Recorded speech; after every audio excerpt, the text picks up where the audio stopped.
In terms of going leaders first or teams first, for me it's a big it depends. You know, when you're going into an organisation running these workshops, should we run these workshops with leaders first? Should we run them with teams first? Should it be a mixture? I suppose my first starting point, who is sponsoring?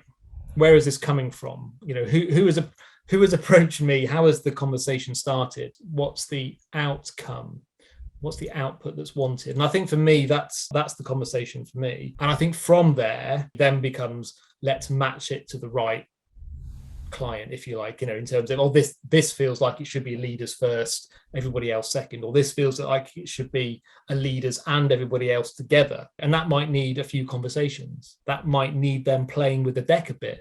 That might need me to help them see what's possible. I see a sponsor as being someone that has accountability, but also as an ambassador, really brought in, role models the work as well. I think it's actually really important that we don't approach this work as a one-way, same way, because the organisation that is commissioning the work is going to have its own individual challenges that it's bringing to the table and its own outcomes that it wants to drive.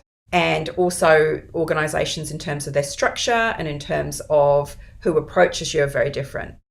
One of the first things that I'll ask is like, what's the leadership appetite for this? Like, are the leaders really bought into this? Like, why are you interested in the work?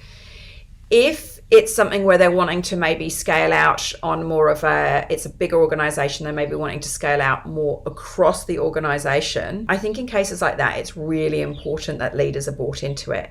And really the only way that the leaders can be brought into it is by actually working with the ECD with the leaders. It may be that the leaders are going to the workshops, which is great.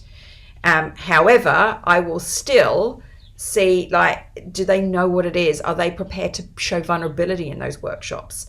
It's often in a workshop, I will kind of prime them and say, you know, when I ask people when they've been in their group site, do they want to share their top fives? Or if there's nobody that volunteers, that I can ask a leader to do it, because the leader sharing how they want to feel and not feel at work will start a little bit of a flash mob ripple, because it's like, you show me yours and I'll show you mine.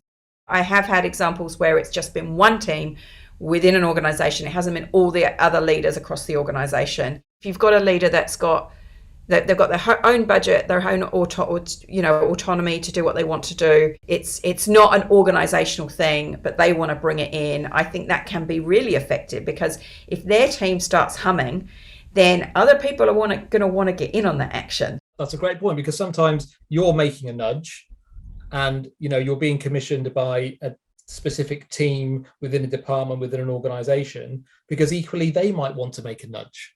So you know, the work that you're doing with that team can very likely enable and empower that team and that team leader to go on and have another conversation and begin a ripple. And I think, again, something I've learned is, you know, I want to change the world with the emotional culture deck. You know, let's have the whole organization at once.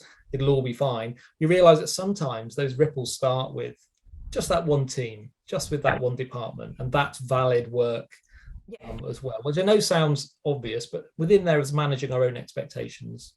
The most important thing is that you're trying to drive results that they want, results that they need. Adjust as you go. Like, you might have done this the same way a few times and it's really worked, but that doesn't necessarily mean it's going to work in this scenario. I have to check myself all the time on that, because it can be so easy. It's less energy to just do it how you've always done it. But change isn't in a vacuum. It's in an ever-changing environment all the time. So the approach has to change. So stay curious.